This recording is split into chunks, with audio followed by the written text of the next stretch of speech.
Hey, it's Dr. Allin here at Evolve Chiropractic in Woodstock. I wanted to talk to you about how healing occurs in the body.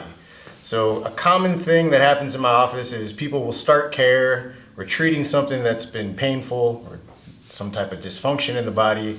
And as we're treating, things start to feel better initially.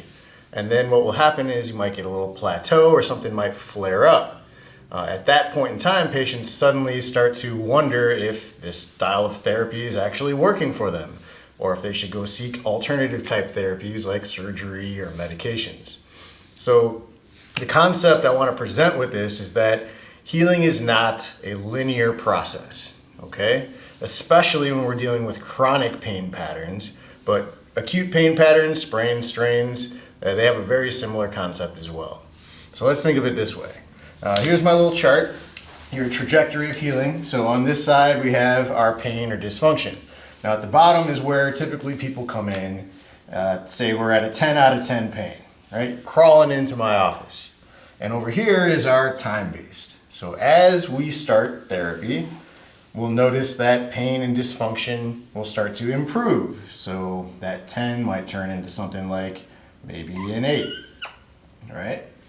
And then what will happen is you'll feel better and you'll start to do some more things, right? You'll go out, you'll start cleaning the yard, you'll start moving furniture, and these are things that patients are very commonly doing when they start feeling better.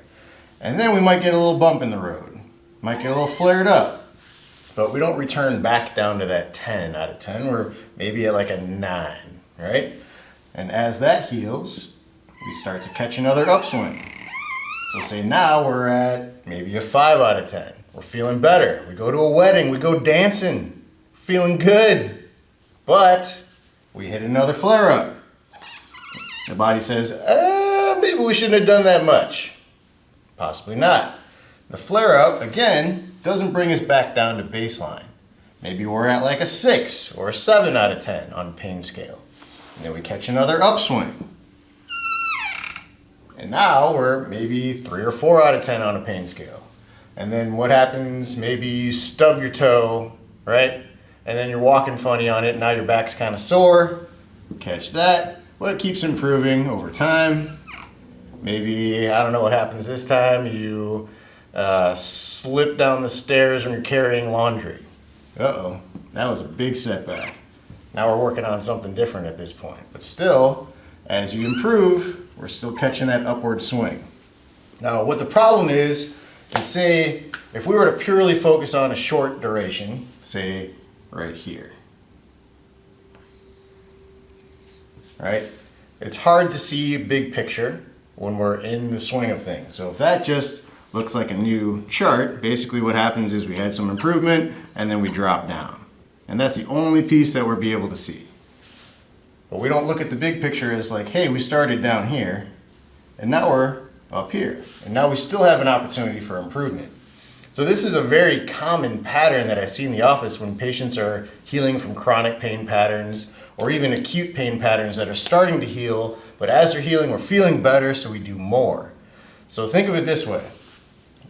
Pain and dysfunction and time, as far as the healing process is concerned, is not a linear process. You're gonna have ups and downs, peaks and valleys, plateaus, and maybe chronic pain pattern, maybe you're severely degenerated, and this is as far as we're gonna be able to get you. Maybe a 1 or a 2 out of 10. Maybe it's stiff, you have some restrictions of motion, but compared to the 10 out of 10, extremely better, you're moving better, you're breathing better, you're sleeping better, all these things are improving. So when you think of the healing process, don't think of it as a short-term solution. Think of a long-term pattern that's going to change over time. And as you get better, you're going to want to do more. And your body's going to reach a limit that it's going to remind you that there's still some work to be done. So patience is kind of the main factor that goes into all of this. So you're not suffering through the process of these peaks and valleys. So hopefully this is helpful for you. Hopefully this provides you the opportunity to be a little more patient with your body. If you have any questions, feel free to reach me here at the office. Be safe, have fun, get at it. I'll see you soon.